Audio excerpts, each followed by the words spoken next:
వివరాల్లోకి వెళితే తెలుగుదేశం పార్టీ అధినేత చంద్రబాబు నాయుడు ప్రాజెక్టుల యాత్ర కొనసాగుతోంది. రేణిగుంట వై కన్వెన్షన్ హాల్లో సాగునీటి ప్రాజెక్టులపై యుద్ధవేరి ప్రెజెంటేషన్ ఇచ్చారు. రాయలసీమను రాళ్లసీమగా చేశారని, వైసీపీ నాయకులు దౌర్జన్యాలు చేసి ప్రజల్ని ఇబ్బందులకు గురి చేస్తున్నారని మండిపడ్డారు. దౌర్జన్యకాండలో పోలీసులు సమిధలు కావద్దని సూచించారు. కొంతమంది రాజకీయ నాయకులతో చేతులు కలిపి అపహాస్యం పాలు కావద్దని సూచించారు. తాను ఇక్కడే పుట్టా, ఇక్కడే పెరిగా, ఇక్కడే రాజకీయం చేశారని, ఎక్కడా నాపై జరగని దాడి జిల్లాలో జరిగిందన్నారు. నేను ఇక్కడే పోలీస్ ఆఫీసర్లు కూడా విజ్ఞప్తి చేస్తున్నా, ఈ యొక్క దౌర్జన్యకాండలో మీరు సమిధులు కావద్దండి. పోలీసులతో మాకేమి ఇబ్బంది లేదు. నేను 14 ఏళ్ళు సీఎంగా ఉన్నా. తెలుగుదేశం పార్టీ 22 సంవత్సరాలు ఉంది. కానీ కొంతమంది రాజకీయ నాయకుల్లో వాళ్ళ చేతుల్లో మీరు పావులయ్యి అనవసరంగా ప్రజాస్వామ్యాన్ని అపహాస్యం చేయొద్దండి. పోలీసు వ్యవస్థకి అనవసరం చెడ్డ పేరు తేవద్దండి. పోలీస్ స్టాఫ్ను కోరుతున్నా, మీ భాషల్లో పడవచ్చు, మీరు పడొద్దండి. ఈ విషయం గుర్తుపెట్టుకోవాల్సిందిగా నా యొక్క ప్రయత్నం, నా సంకల్పం ఎవ్వరు కూడా చెరిపివేయలేరు. ఎందుకంటే ఆ దృఢ సంకల్పంతో ముందుకు పోయాను కాబట్టి 45 ఏళ్లుగా నేను ఏదనుకున్నానో అది చేసుకుంటూ వెళ్తున్నాను తప్ప ఎప్పుడు ఎనుతిరిగి చూడలేదు. ఆ విషయం వీళ్ళు గుర్తుపెట్టుకోవాల్సిన అవసరం ఉంది. ఉద్దేశపూర్వకంగానే పోలీసులపై చంద్రబాబు దాడులు చేయించాడని మంత్రి పెద్దిరెడ్డి రామచంద్రారెడ్డి అన్నారు. ఈ సందర్భంగా రాజకీయంగా చంద్రబాబు దివాళా తీశాడన్నారు. ఆ వేదనతో ఆయన దాడులకు ప్రేరేపిస్తున్నాడన్నారు. త్వరలో చంద్రబాబు ఓడిపోతాడని, రాష్ట్రంలో కూడా టీడీపీ పరిస్థితి బాలేదని, ఇవన్నీ చూడలేక చంద్రబాబు దాడులు పిచ్చి పనులు చేస్తున్నాడని అన్నారు. దాడులు చేసిన ప్రతి ఒక్కరికి శిక్ష పడేలా చూస్తామని మంత్రి పెద్దిరెడ్డి రామచంద్రారెడ్డి అన్నారు. దివాలా తీశాడు. దివాలా కోరుతనంతో అంతులేని ఆవేదన, ఆగ్రహం అన్నీ కూడా ఆయనకు వచ్చాయి. మరి రోడ్ మ్యాప్లో ఏమో పుంగునూరు బైపాస్లో వెళ్తాను అని చెప్పి వాళ్ళే రోడ్ మ్యాప్ పోలీసులకు అప్పచెప్పారు. మరి రాత్రి మీడియాలో కూడా వాళ్ళే చెప్పారు, మొన్నటి రాత్రి 10:30కు మేము బైపాస్లో పోతాం, పుంగునూరు ప్రోగ్రాం లేదని చెప్పి. తీరా పుంగునూరు దగ్గర వచ్చిన తర్వాత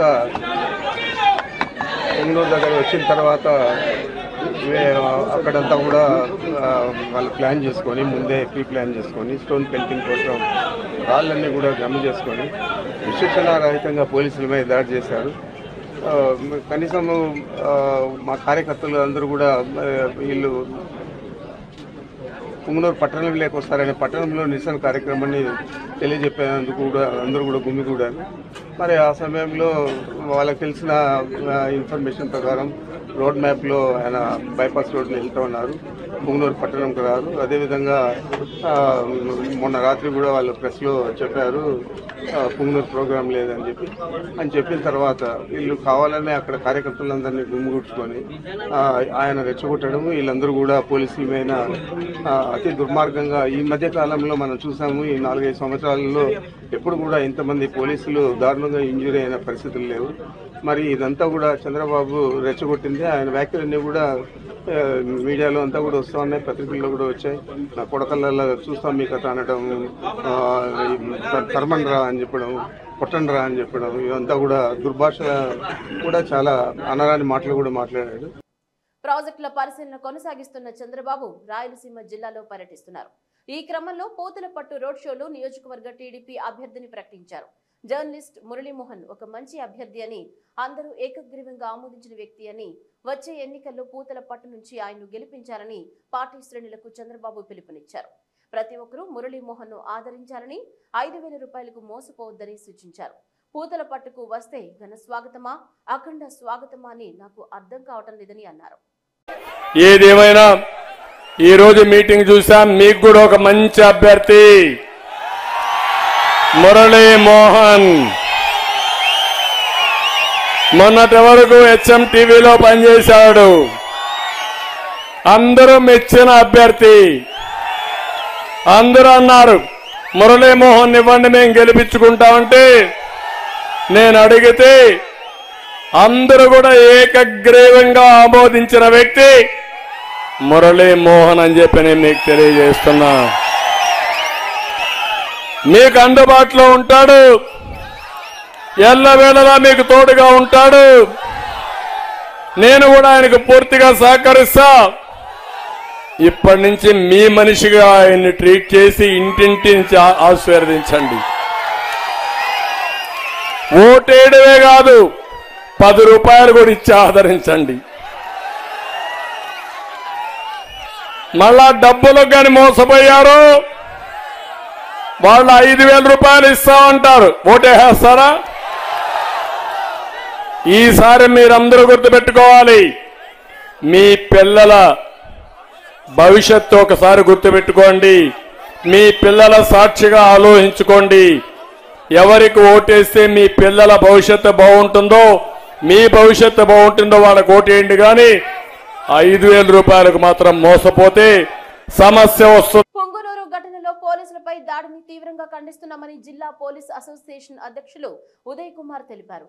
ఈ సందర్భంగా మాట్లాడుతూ మాజీ ముఖ్యమంత్రి చంద్రబాబు నాయుడు ఇచ్చిన రోడ్ షోలో బైపాస్ రోడ్లో వెళ్లడానికి అనుమతి ఉంది గాని పట్టణంలో అనుమతి లేదని, అదే నేపథ్యంలో వైసీపీ నాయకులు పట్టణంలో 2 గంటల పాటు నిరసన తెలియజేయడానికి అనుమతి ఎస్పీ ఇచ్చారని తెలిపారు. ఇదే నేపథ్యంలో Chandrababu Naidu road show map ను ఉల్లంఘించి అనుమతి లేకుండా పట్టణంలోకి ప్రవేశించి విధ్వంసకాండ సృష్టించడమే కాకుండా పోలీసులపై కూడా దాడి చేయడం, వాహనాలను తగలబెట్టడం అమానుషమన్నారు. దీనిని పోలీస్ అసోసియేషన్ తరపున తీవ్రంగా ఖండిస్తున్నామని తెలిపారు. పాత్రికేయ మిత్రులకు నమస్కారం. నిన్న పొంగునూరులో జరిగినటువంటి ఘటన తీవ్రంగా ఖండిస్తున్నాం. ఎక్స్ఎం గారు ప్రోగ్రాంలో విధ్వంసకరమైన ఘటన అది. మీకు అసలు విషయాలు ఏంటంటే యాక్చువల్గా ఎక్స్ఎం గారి ప్రోగ్రాం మదనపల్లి నుంచి పొంగునూరు బైపాస్ రోడ్ మీదుగా చిత్తూరు కూతురుపట్టు ఉంది. వాంటరీగా కొంతమంది కావాల్సుకనే అంటే ఒక విధ్వంసం సృష్టించాలనే ఉద్దేశంతో కొంతమంది అందరి మూకలు వాళ్ళ కార్యకర్తల రూపంలో తెలుగుదేశం కార్యకర్తల రూపంలో అక్కడ విధ్వంసాన్ని సృష్టించినారు. ఒక ఎక్స్ఎం ప్రోగ్రామ్ అయినా అంటే భద్రతా వలయంలో ఉన్న ఏ విఐపి ప్రోగ్రామ్ అయినా ఒక అడ్వాన్స్ సెక్యూరిటీ లైజర్ ఉంటుంది. అప్పటికప్పుడు ప్రోగ్రామ్ ఎవ్వరు మార్చలేరు, దానికి ఒప్పుకోరు. 24 గంటలకు ముందు ఏ ప్రోగ్రామ్ అయినా 24 గంటలకు ముందు పర్మిషన్ తీసుకొచ్చి వస్తారు. ఎక్స్ఎం గారి ప్రోగ్రామ్ మాకు ముందు రోజు ఇచ్చినప్పటి నుండి ఆ ప్రోగ్రాం ప్రకారమే ఎస్పీ గారు పటిష్టమైన బందోబస్తు కల్పించడం జరిగింది. ఆ ప్రోగ్రాంలో ఎక్కడ కూడా టౌన్లో అంటే పొంగునూరు పట్టణానికి పర్మిషన్ లేదు. అక్కడ వైసీపీ వాళ్ళు ఒక ధర్నా అంటే ఒక నిరసన కార్యక్రమం చేసుకోవాలని వాళ్ళకి 2 hours పర్మిషన్ మాత్రమే ఉంది. ఆ పర్మిషన్ ఇచ్చినారో అది క్లియర్ అయిపోయింది. ఈ మాకు ఎప్పుడైతే పూర్తిగా చేరినారో అక్కడ కొందరు లీడర్ల యొక్క ప్రోద్బలంతో వాళ్ళు పట్టణానికి ప్రవేశించేదానికి ట్రై చేశారు. ఓటమి భయంతోనే చంద్రబాబు విధ్వంసానికి పాల్పడ్డారని ఏపీఎస్ఆర్టీసీ వైస్ చైర్మన్ విజయానందరెడ్డి తెలిపారు. చిత్తూరులో బంద్కు పిలుపునిస్తూ నగరంలోని ప్రధాన కూడళ్లలో భారీగా ర్యాలీ నిర్వహించి అనంతరం గాంధీ విగ్రహం వద్ద నిరసన కార్యక్రమాన్ని చేపట్టారు. ఈ సందర్భంగా మాట్లాడుతూ ఓటమి భయంతోనే చంద్రబాబు నాయుడు జిల్లాలో విధ్వంసానికి పాల్పడ్డారని, ఎప్పుడూ లేని విధంగా ఒక్కసారిగా జిల్లాలో ఇలాంటి విధ్వంసం సృష్టించడం బాధాకరమన్నారు. పోలీస్ వాహనాలను తగలబెట్టడం, పోలీసులపై దౌర్జన్యానికి దాడికి పాల్పడడం అమానుషమైన చర్య అని అన్నారు. దీనిని తీవ్రంగా ఖండిస్తున్నామని, దోషులను కఠినంగా శిక్షించాలని డిమాండ్ చేశారు. ఘోరాతి ఘోరమైన దాష్టీకం ఈ రాష్ట్ర చరిత్రలో ఎన్నడూ జరిగిన విషయం. ఇటువంటి సంస్కృతి ఎక్కడుందంటే మణిపూరు, నాగాలాండు, బీహారు, ఈస్టర్న్ స్టేట్లో ఉండేవి. గతంలో ఎన్నడూ కూడా ఆంధ్రప్రదేశ్లో ఎక్కడ కూడా జరిగిన దాఖలాలు లేవు. అటువంటిది చంద్రబాబు నాయుడు గారు కొత్తగా దీన్ని చిత్తూరు జిల్లాలో ప్రవేశపెట్టారు.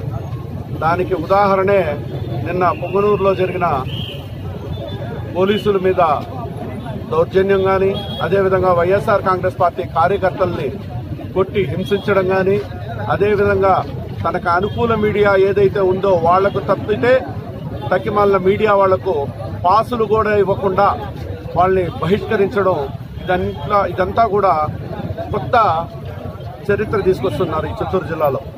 మీరు చూశారు, 2 పోలీసు వాహనాలను ధ్వంసం చేసి 10 మంది పోలీస్ డిపార్ట్మెంట్ వాళ్ళని, డిఎస్పీ, సిఐ ఆఫీసర్ లాంటి వాళ్ళని, 2 మహిళా కానిస్టేబుల్ను కూడా విచక్షణారహితంగా కొట్టి హింస అనే దాన్ని ఏ విధంగా ఉంటుందో నిరూపించారు. రాష్ట్ర మాజీ ఎన్నికల ప్రధానాధికారి రమేష్ బాబు తన స్వగ్రామం గుంటూరు జిల్లా దుగ్గిరాలలో ఓటు హక్కుకై దరఖాస్తు చేసుకున్నారు. హైదరాబాద్ లో ఉన్న తన ఓటును అక్కడ సరెండర్ చేసి తన స్వగ్రామంలో ఓటు హక్కుకు ఆయన ఒకసారి దరఖాస్తు చేసినా తిరస్కరణకు గురైన నేపథ్యంలో ఆయన మరోసారి దరఖాస్తు చేసుకున్నారు. ఈ సందర్భంగా మాట్లాడుతూ లోపభూయిష్టమైన వ్యవస్థ వల్ల తన ఓటు దరఖాస్తు తిరస్కరణకు గురైందని ఆరోపించారు. దుగ్గిరాల్లో ఓటరుగా నమోదు కావాలి అని చెప్పేసి ప్రభుత్వానికి అప్లికేషన్ దాఖలా చేశాను. హైదరాబాద్లో ఉన్న నా ఓటుని కూడా 2020 నాటికే నేను సరెండర్ చేసి దానికి సంబంధించిన రుజువులు అవన్నీ కూడా అప్పుడు దఖలుపరచడం జరిగింది. కానీ లోపభూయిష్టంగా ఎంక్వైరీ చేసి ఈ గ్రామంలో రెగ్యులర్గా ఈయన ఉండలేదు అని చెప్పేసి అనే ఒక సాంకేతిక కారణాల చేత సాకు చేత నిరాకరించడం జరిగింది. నేను 2021లో ఎలక్షన్ కమిషనర్గా నా బాధ్యతలు పూర్తి చేసిన తర్వాత హెచ్చు కాలం నేను దుగ్గిరాల్లోనే ఉంటున్న సంగతి అందరికీ కూడా తెలుసు.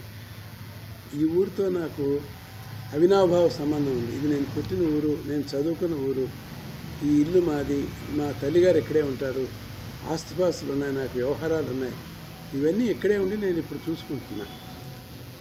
అయినప్పటికీ కూడా హైకోర్టుకి అప్పీల్కి వెళ్ళినప్పుడు హైకోర్టు తిరిగి పూర్తి రుజువులతో మళ్ళీ అప్లై చేయాలి అని చెప్పేసి ఒక సూచన మేరకు ఈ హౌస్ హోల్డ్ వెరిఫికేషన్ దేశవ్యాప్తంగా రాష్ట్ర వ్యాప్తంగా గత నెల 20 నుంచి ఈ నెల 20 దాకా జరుగుతున్న సంగతి మీకు తెలుసు. ఈ వెరిఫికేషన్ భాగంగా మా ఇంటికి ఆ వెరిఫికేషన్ టీం సంబంధించిన అధికారి రావటం, నా తల్లిగారు ఈవరకే నమోదై ఉన్న ఆవిడ ఓటుని వెరిఫై చేసుకోవటం, ఆ సందర్భంగా నేను నా అప్లికేషన్ కూడా తిరిగి హైకోర్టు ఆదేశాల మేరకు వారికి ఇవ్వటం, వారి దగ్గర నుంచి అప్లికేషన్ ఇచ్చి అన్ని రుజువులు అన్ని దఖలాలు వారికి ఇచ్చి నేను వారి దగ్గర నుంచి రిసీట్ కూడా తీసుకున్నాను. ఈరోజు ఈ కార్యక్రమం సజావుగా పూర్తవుతుందని చెప్పేసి నమ్మకం నాకుంది. ఈసారైనా ఎటువంటి సాకులు ఎటువంటి ఇవి లేకుండా నాకు దుగ్గిరాల్లో నా కోరిక మేరకు నాకు ఓటు హక్కు వస్తుందని చెప్పేసి నేను భావిస్తాను. పశ్చిమ గోదావరి జిల్లా భీమవరంలోని గునుపూడి జగనన్న కాలనీ భూసేకరణలో అవినీతి జరిగిందంటూ ఆరోపణలు చేసిన జనసేన నాయకులను చూస్తే జంబలకడి పంప సినిమా గుర్తుకొస్తుందని ఎమ్మెల్యే గ్రంథి శ్రీనివాస్ సెటైర్ వేశారు.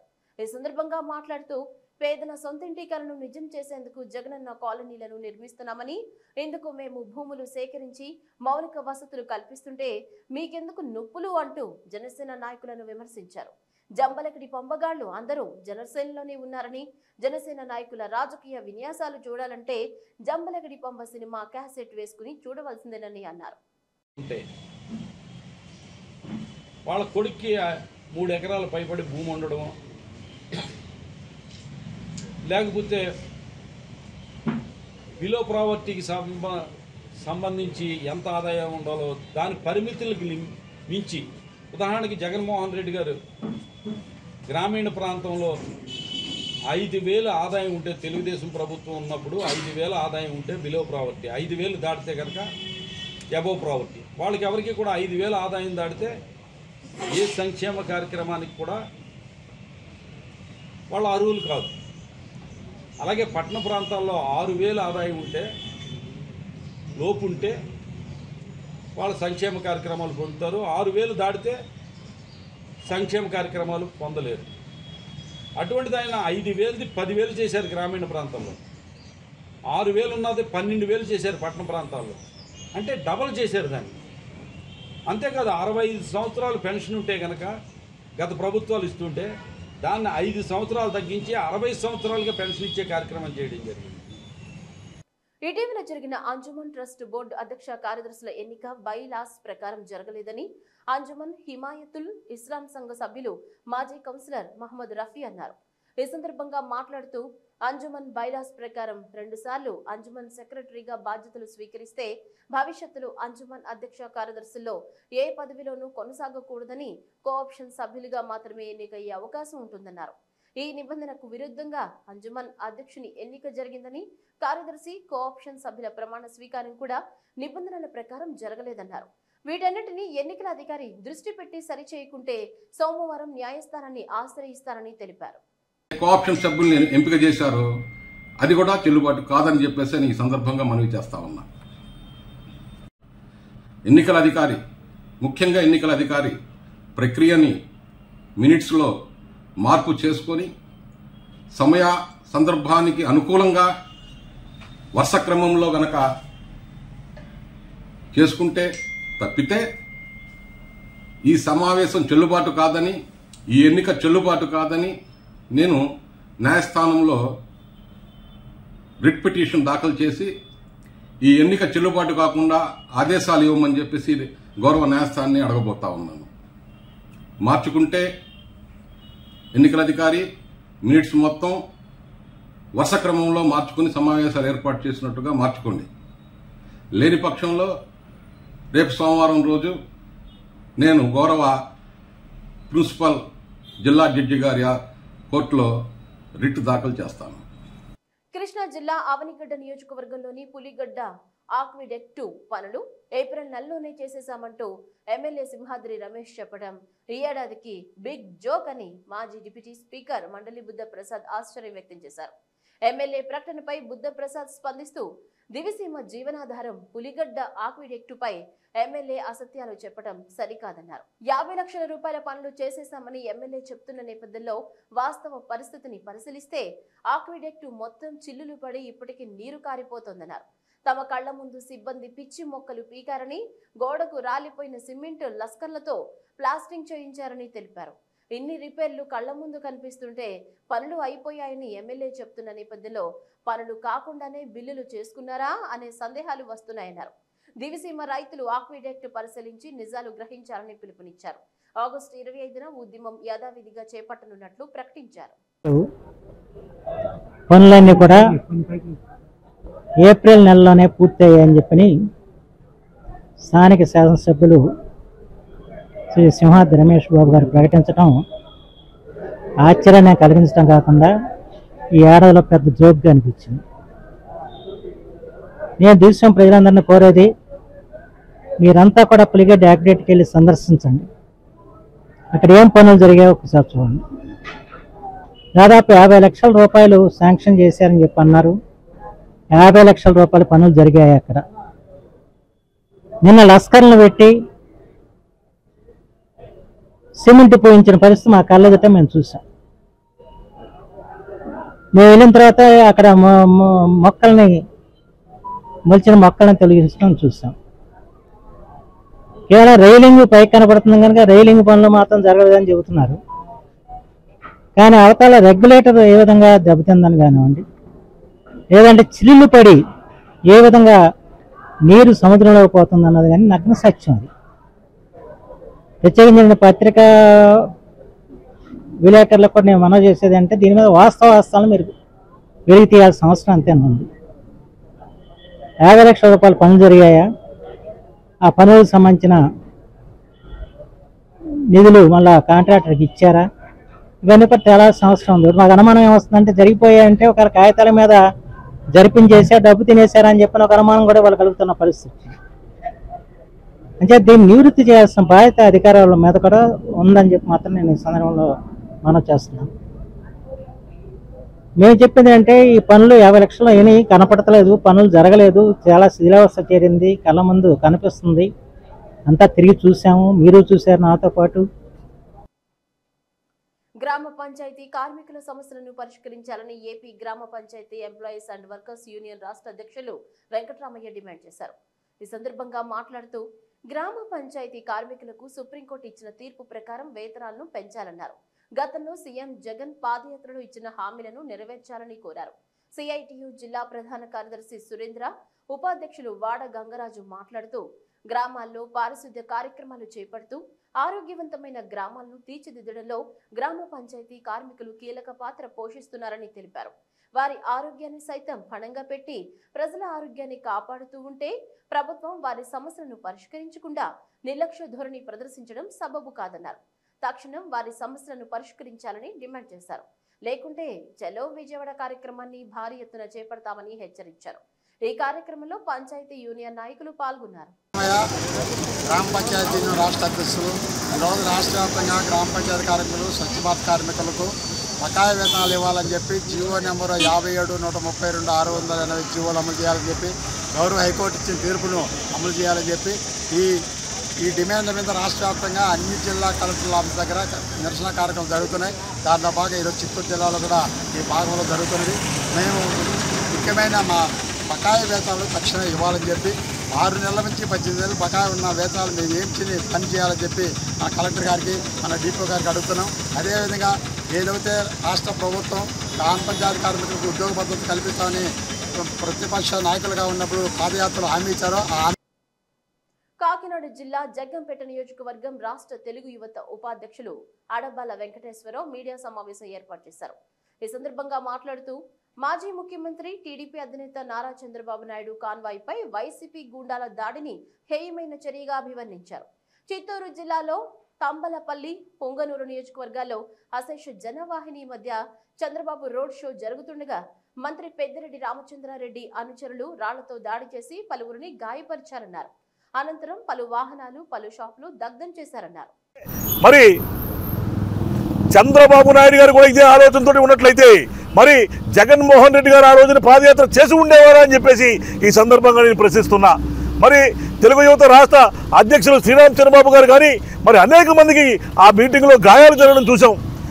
ఒక పార్టీకి జెండా పట్టుకుని వెళ్ళే కార్యకర్తలను భయభ్రాంతులు చేసి ఆ పార్టీని నిర్వీర్యం చేయాలి అనుకుంటున్న ఈ వైసీపీ పాలకులకు ఒకటే బుద్ధి చెప్తారు గతం రాబోయే రోజుల్లో.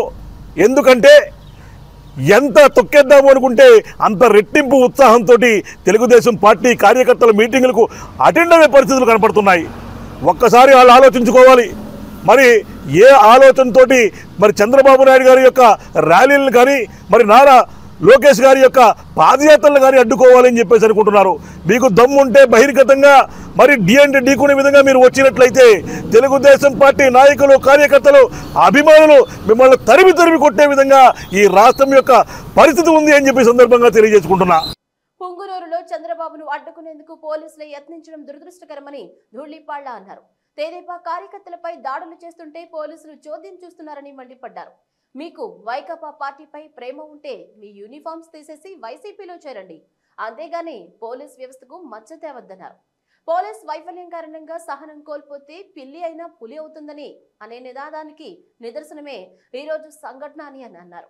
ప్రాజెక్టుల విధ్వంసంపై యుద్ధబేరి పేరుతో మా అధినేత చంద్రబాబు నాయుడు పర్యటన నేపథ్యంలో చిత్తూరు జిల్లా పుంగనూరులో చంద్రబాబును అడ్డుకునేందుకు వైకాపా శ్రేణులు విశ్వ ప్రయత్నం చేస్తుంటే పోలీసులు మాత్రం వారికి ఏకపక్షంగా సహకరిస్తున్నారన్నారు. పులివెందులలో వచ్చిన ప్రజాదరణ చూసి ఓటమి భయంతో సహనం కోల్పోయిన పెద్దిరెడ్డి చంద్రబాబు కాన్వాయ్ని అడ్డుకునే ప్రయత్నం చేయడం పెద్దిరెడ్డి భయానికి నిదర్శనమని అన్నారు. మాజీ ముఖ్యమంత్రి చంద్రబాబు పర్యటనపై జరిగిన దాడిని ఖండిస్తూ కృష్ణా జిల్లా పామరులో టీడీపీ శ్రేణులు ఆందోళన చేపట్టారు. పామర్రు ఎన్టీఆర్ సర్కిల్లో మంత్రి పెద్దిరెడ్డి ఫోటోలను చెప్పులతో కొడుతూ డౌన్ డౌన్ సైకో సీఎం అంటూ పెద్ద ఎత్తున నినాదాలు చేశారు. టీడీపీ శ్రేణుల చేతిలో ఉన్న మంత్రి పెద్దిరెడ్డి ఫోటోలను లాక్కునే ప్రయత్నం చేసిన పోలీసులను ప్రతిఘటిస్తూ పెద్దిరెడ్డి ఫోటోలను చించి రోడ్డుపై పడేశారు. తొలుత ప్రభుత్వానికి వ్యతిరేకంగా నినాదాలు చేస్తూ పామర్రు టౌన్ వీధుల్లో టీడీపీ ఇన్ఛార్జ్ వర్ల కుమార్ రాజా ఆధ్వర్యంలో పార్టీ శ్రేణులు నిరసన ర్యాలీ నిర్వహించారు. పొంగునూరులో చంద్రబాబు వచ్చే మార్గంలో రాళ్ల దాడి జగన్ రెడ్డి ప్రణాళికలో భాగమేనని కుమార్ రాజా ఆరోపించారు. చంద్రబాబు కాన్వాయ్పై దాడికి పాల్పడిన వారిని అరెస్టు చేయాలని టీడీపీ నేతలు డిమాండ్ చేశారు. వైసీపీ నాయకుల పిరికి పండ్ల చర్య, వాళ్ళకి ఏదైతే పులివెందల్లో చంద్రబాబు గారికి వచ్చిన స్పందన చూసి నిన్న పుంగినూరులో కూడా ప్రజలే స్వచ్ఛందంగా బయటికి రావటం చూసి అక్కడ పెద్దిరెడ్డి రామచంద్రారెడ్డి గారికి కన్నుగుట్టింది. ఒక అరాచకం చేయడానికి పోలీసుల సహాయంతో ముందుకొచ్చాడు. అయినా గాని తెలుగుదేశం కార్యకర్తలు ధీటుగా ఎదుర్కొన్నారు. రక్తం చెందించి చంద్రబాబు గారి కార్యక్రమాన్ని మరి ముందుకు తీసుకెళ్లారు. మేము ఒకటే తెలియజేస్తున్నాం, ఈ రోజు ప్రజలు హర్షించట్ల, శాంతి భద్రతలు పూర్తిగా కూనీ చేశారు. ప్రజాస్వామ్యాన్ని కూడా మొత్తానికి రోడ్డు మీదకి తీసుకొచ్చేశారు, అపహాస్యం చేస్తున్నారు. తెలుగుదేశం పార్టీ ఒకటే డిమాండ్ చేస్తుంది, మున్ముందు ఇలాంటి చర్యలు ఏది జరిగినా కానీ కార్యకర్తలు రక్తం చిందించడానికైనా ప్రాణాలు అర్పించడానికైనా నాయకులుగా తెలుగుదేశం పార్టీ తరఫున పామరు నియోజకవర్గం నుంచి మేము ఒకటే తెలియజేస్తున్నాం, ప్రజాస్వామ్యాన్ని కాపాడుకుంటాం, శాంతి భద్రతలు నిలబెడతాం. పెద్ద పెద్ద మహులే కాలగర్భంలో కలిసిపోయారు చరిత్రహీనులుగా, హిట్లర్ లాంటి వాళ్ళు ఎవరెవరో కానీ. అయితే జగన్మోహన్ రెడ్డి గారికి ఒకటే తెలియజేస్తున్నాం, మీరు ఆఫ్టర్ ఆల్ వాళ్ళకి మించిన వల్ల మీరందరూ కూడా చరిత్రహీనులుగా నిలిచిపోబోతున్నారు. వైసీపీ నాయకులారా, ఇప్పటికైనా తెలుసుకోండి, శాంతి భద్రతలు ప్రజాస్వామ్యాన్ని నిలబెట్టండి, లేకపోతే ప్రజా ఆగ్రహంతో మీరు తుడిచిపెట్టుకుపోతారని చెప్పి మీకు తెలియజేస్తున్నాం. కృష్ణా జిల్లా అవనిగడ్డ నియోజకవర్గంలోని సుప్రసిద్ధ ప్రాచీన పుణ్యక్షేత్రం మోపిదేవిలోని శ్రీ వల్లి దేవసేన సమేత శ్రీ సుబ్రహ్మణ్యేశ్వర స్వామివారి దేవస్థానాన్ని ఉమ్మడి కృష్ణా జిల్లా పూర్వపు కలెక్టర్ లక్ష్మీకాంతం దంపతులు దర్శించుకున్నారు. వారికి దేవాదాయ శాఖ సహాయ కమిషనర్ ఎస్ఎస్ చక్రధర్రావు, వేద పండితులు పూర్ణకుంభంతో స్వాగతం పలికారు. స్వామివారి నాగపుట్టలో పాలు పోసి పూజలు చేసిన లక్ష్మీకాంతం దంపతులు గర్భాలయంలో కొలువై ఉన్న స్వామివారిని దర్శించుకుని ప్రత్యేక పూజలు, అభిషేకాలు జరిపించుకున్నారు. వారికి దేవాదాయ శాఖ ఆధ్వర్యంలో పట్టు వస్త్రాలతో ఘనంగా సత్కరించి స్వామివారి ప్రసాదం, చిత్రపటాలు బహూకరించారు. కృష్ణా జిల్లా అవనిగడ్డ నియోజకవర్గంలోని శ్రీకృష్ణుడు ద్వారకను నిర్మించినట్లుగా ఉప్పెనతో కకావికలమైన దివిశివను పునర్నిర్మించిన మండలి వెంకట కృష్ణారావు మహోన్నత నాయకులని ఉమ్మడి కృష్ణా జిల్లా మాజీ కలెక్టర్ బి లక్ష్మీకాంతం అన్నారు. అవనిగడ్డ గాంధీ క్షేత్రంలో మండలి వెంకట కృష్ణారావు 98వ జయంతి వేడుకలు ఘనంగా జరిగాయి. పురస్కార గ్రహీత లక్ష్మీకాంతం మాట్లాడుతూ మండలి వెంకట కృష్ణారావు రాష్ట్ర మంత్రిగా అనేక శాఖల్లో జవాబుదారీతనంతో పనిచేశారన్నారు. తెలుగు భాష అభివృద్ధికి విశేష కృషి చేశారన్నారు. కలెక్టర్ సతీమణి మాట్లాడుతూ అవనిగడ్డకు అవనిలో ప్రత్యేక స్థానం కల్పించిన ఘనత మండలి వెంకట కృష్ణారావుదేనని అన్నారు. గౌరవనీయులు శ్రీ మండలి వెంకట కృష్ణారావు గారి స్మారక అవార్డు సందర్భంగా విచ్చేసిన 50 మందికి మొదట హృదయపూర్వకమైన నమస్సులు. ఎందుకంటే శ్రీ మండలి వెంకట కృష్ణారావు గారు సాంఘిక సంక్షేమ శాఖ మంత్రిగా, విద్యా సాంస్కృతిక శాఖ మంత్రిగా మరియు సహకార శాఖ మంత్రిగా పనిచేసి ఈ అవని గడ్డను ఒక నూతనంగా, ఎందుకంటే ఆ రోజు 1977 నవంబర్ 19వ తారీఖున జరిగిన ఉప్పెన వల్ల జరిగిన నష్టాన్ని తిరిగి పునర్నిర్మించిన ఘనత వీరిదే అన్నమాట.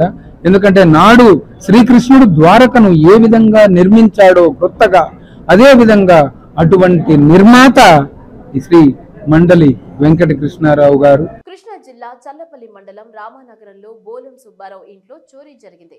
ఈ చోరీలో 160 గ్రాముల బంగారు ఆభరణాలతో పాటు 82,000 రూపాయల నగదు దొంగిలించినట్లు ఇంటి యజమాని సుబ్బారావు పోలీసులకు సమాచారం ఇచ్చాడు. ఇంటి యజమాని ఫిర్యాదుతో సంఘటనా స్థలానికి చేరుకుని పరిశీలించిన సిఐ సీసీ ఫుటేజ్ ను పరిశీలిస్తున్నారు. క్లోజ్ టీం రంగంలోకి దిగి వేలిముద్రలను పరిశీలించగా చల్లపల్లి పోలీసులు కేసు నమోదు చేసి దర్యాప్తు చేస్తున్నారు. నా పేరు సుబ్బారావు, బోలం సుబ్బారావు, రామానగరం. నక్లీసు, నలపసు గొలుసు, 5 ఉంగరాలు, చైను, 2 జోళ్ళు, చెవుల దిద్దులు, 82,000 క్యాషు, బిస్కెట్ బంగారం 1 ముక్క,